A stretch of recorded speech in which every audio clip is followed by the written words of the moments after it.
Well, welcome to Season 1, Episode 8 of the Snowgums blog, and today we're talking about bushfires. It's coming up to bushfire season. Today's Tuesday, the 9th of November. Let's hope that we're not approaching bushfire season, should I say. And but what we are able to say is, and not many people know about this, a Bushfire Prone Land Map has just come off public exhibition. Now, I was talking with several of my neighbours in the last one day, and say 2 days, and a number of them had heard nothing, had heard nothing. And look, I'm not being critical of Cabonne Council in any way, but Cabonne Council did have it on public exhibition. It went out for 28 days, and they're only doing their job. They didn't prepare the Bushfire Prone Land Map, but it does have massive implications. So, well, it does appear to have massive implications. So let's have a look at this map now. Okay, so let's have a look at the Shire-wide and implications. And if you wanted to go and have a look at all these maps, you can't. But this will give you a good idea of just how affected the Shire is. So this is the town just down the road called Cargo, and the town itself is okay. It would appear though that virtually, other than the town, everything surrounding it is either Category 1, which is high risk, Category 2, which is moderate risk. Well, sorry, it's Category 3. There's nothing in the Shire that is Category 2, or this buffer zone. And this buffer zone, it would appear to me that a lot of this land's going to be sterilised.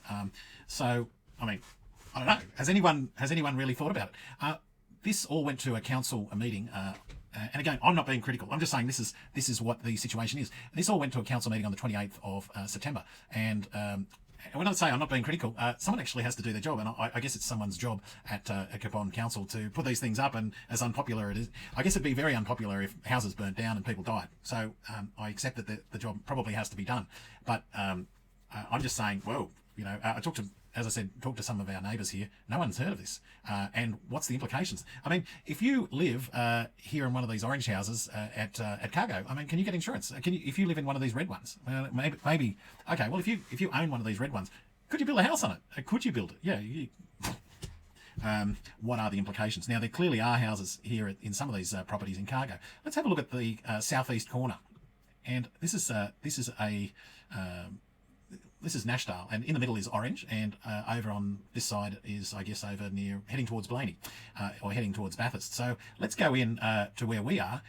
Well, sorry, the first observation is how much of the area isn't, how much isn't affected by this bushfire prone. And so, well, maybe Orange isn't, but all these areas here in Orange, these are all called Category 3 bushfire risk. And this red zone, well, I'm guessing that's Mount Canobolas. And look, I have actually been here. I'm a volunteer with the RFS, a recent volunteer, and so, you know, I care about bushfires as well. I've been here when you know, water bombers flying overhead.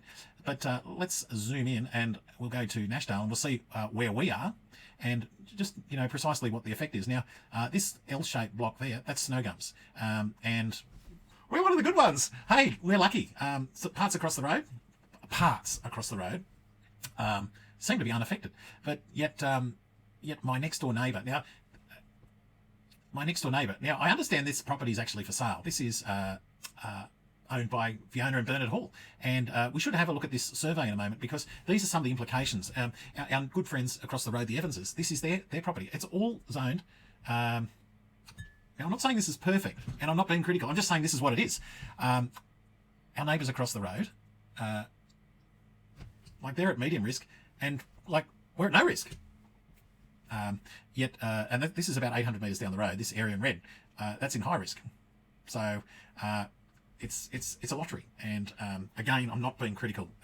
Council are only doing their job, and RFS or whoever did this is only doing their job. But let's just think through the implications. So this buffer, this yellow area, is called buffer, and let's have a look at what the implications might be. We've got this parcel of land here is 305 Nancarrow Lane. Now, I can tell you this yellow area is 30 metres wide. So let's have a look at how big the parcel of land is next door, and we'll look at, you know, examples very close to home. So this is a copy of a survey, and our neighbours were good enough to give us this once upon a time. And as you can see, 30 metre wide buffer, the property's only 61 metres wide. So what does this all mean? What does this mean? And I guess where I'm going with all this is, I think that maybe there needs to be a little bit of extra consultation. But can you only build on half of this if you're Fiona and Bernard? And let's go and have a look at, well, we'll have a look at this. We'll have a look at this land map again.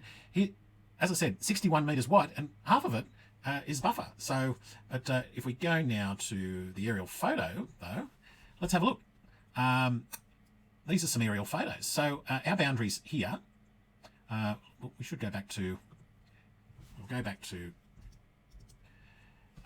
okay, so from this particular corner here, we're going to have a look at and see, just to get a bit of an idea of how much 30 metres actually is. Right down here in the corner is the fence, and they're saying, according to this map, they're saying this is about 18 metres. Maybe it might be, I think it's 18 metres from here to there. It's going to have to be very, very close to 18 metres from there to there. Well, the buffer from the street is double that. So that looks like, a great, looks like a fair distance, but in fact, the buffer, the part of land that would appear to be sterilised, is in fact twice as big. So where the road actually here is, it's a little known fact, there's a fence up here, it's a little known fact that the boundary is not the fence. The road corridor, we'll go back to this map, this road corridor is actually 20 metres wide, and the road corridor itself, now I have actually made a submission, and citizens, even though the exhibition's closed, maybe some of us ought to put in further submissions. So they're saying the 20 metre wide corridor, the road corridor, is high risk. And then on top of that, there is a 30 metre buffer. So if we go back to, so this 20 metre wide corridor, that's high risk. And then 30 metres from here, so that's about here. Like that's half of their frontage.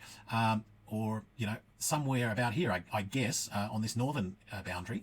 I'm not doing this scientifically, but I would say a big part of their sheds are probably sterilised. Are they? I mean, I don't know. You've got to have setbacks from. What if someone came along and they wanted to? It's rumoured, like there's a buyer that's apparently rumoured to want to buy this place for Airbnb. Well, with bushfire, could you only build at the back now because of this 30 metre? Is there a 30 metre setback?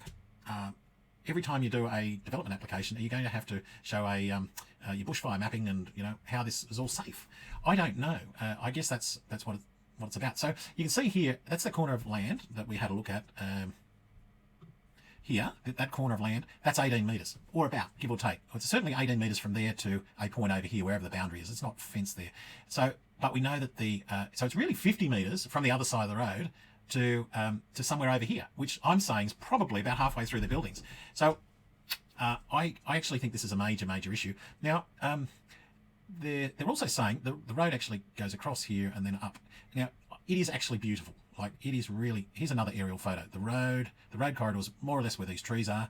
I'd say the land starts, let's follow, the land probably starts around about here. It's a 60 metre wide bit. I'd say the house, the little cottage, is probably smack bang in the middle. Here, now you can actually see where the fence line is and where it starts to be mowed.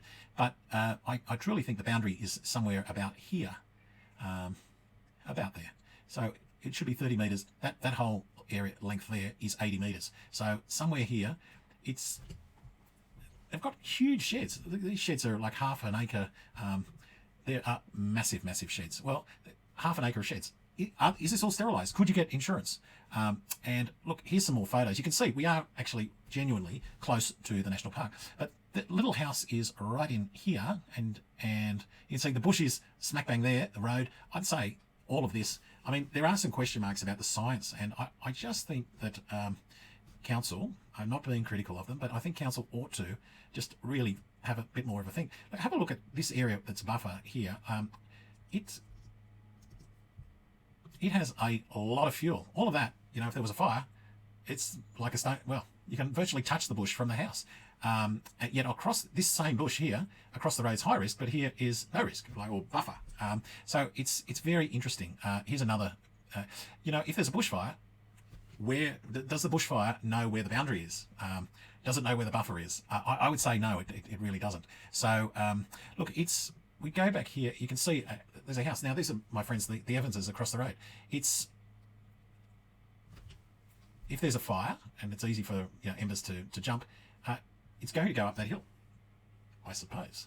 I imagine what is on the ground, really, the fuel that's on the ground probably does make a big difference. So, look, the reason I'm raising this, it's an issue. I don't think it's clear what the ramifications of this are, and if there are any, and and who gets to set these maps and lines on maps, and do they even look at the fuel? And So is there any right of appeal if you happen to be my neighbour across the road here and you're classed as high risk? We're very fortunate. Tiny bit down the bottom would appear to be buffer.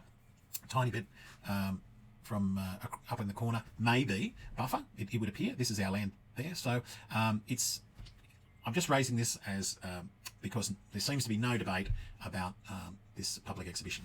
Well, what do you think? It's massive. I think this map basically says it all. Which areas are not affected by this bushfire prone area? And look, maybe the truth is, and the science is, that all of Cabonne is now bushfire prone. And I just think we ought to be having a much bigger debate. Maybe climate change is real. Maybe all those things. Maybe there's just too much fuel. Who knows? I'm not the expert, but wow, you look at this map and you think, where isn't bushfire prone? And it's only one map. There's, I think there's at least another 3 or 4. There's many others that are not on this grid, but you can't look at them now on the Cabonne website. So again, I am not being critical. I actually think, well, they've got a statutory duty for a start. So I'm certain that's part of what they're doing is doing their statutory duty. But I'm really not being critical of Cabonne Council here. Let's just go in and focus on these white bits. In this entire map, and this is not every map, but on this entire map, you can see there's really bugger all that is not affected by this bushfire prone rating. And so it's, what does that all mean? What can you do with your own land now? And so I've certainly put in a submission. I put mine in before the closing date. But without being critical of the council, I think this is so massive that many more people, all these people that own property coloured orange here, really ought to be part of the conversation. And those that are sort of near the red bits and all the rest, what do we want as ratepayers? Wow. Hey, I'm a ratepayer. What do we want as ratepayers? How do we want our rates spent? There is an election just about to happen as well. So for councillors, 3 or 4 weeks from now, who's heard anything from councillors about bushfire mapping and how it's going to affect people? And look, I wonder, if you're in a orange or red area, do you have to pay more rates? And are you also not subject to some other tax called like an insurance tax, where I'm guessing the insurers have got copies of these maps as well? And anyone that happens to have changed colours recently, well, wow. Is your insurance premium higher? I don't know. So I think this is a very interesting. I think this is really interesting, and I think we ought to be talking a lot more about this. So I would ask, I'm calling on the General Manager, Brad Burns. He's a very nice bloke. I've talked to him. He's an excellent listener, and I've talked to him twice, and he's a brilliant listener. So I think very highly of Brad Burns, and I think very highly of their entire council, actually. They are listening, and I hope that they are listening, and I hope that they will really rethink whether this should get extra consultation, because this seems to me, when you look at this map, where is not affected, I think this is a massive issue. So I would ask Cabonne Council to seriously think about extending the consultations and explaining to people what this really means. Are their insurances going to be higher? Can they still use their land? How can they use their land? What duties do they have? What can they do to maybe move, reduce fuel? Are they even allowed to reduce fuel? Land clearing, all these issues, they're massive things, and I hope that we have a debate about it. So thanks very much for tuning in. It's Season 1, Episode 8 of the Snowgums blog. Thank you very much. Maximus is my name. If you've got any questions, give us a call, 1300 12 snow. We'd love to hear from you, or jump online at our website, snowgumsretreat.com, bottom right-hand corner. Use the instant chat tool, snowgumsretreat.com, bottom right-hand corner, or call us on 1300 12 snow. Thanks very much. Bye.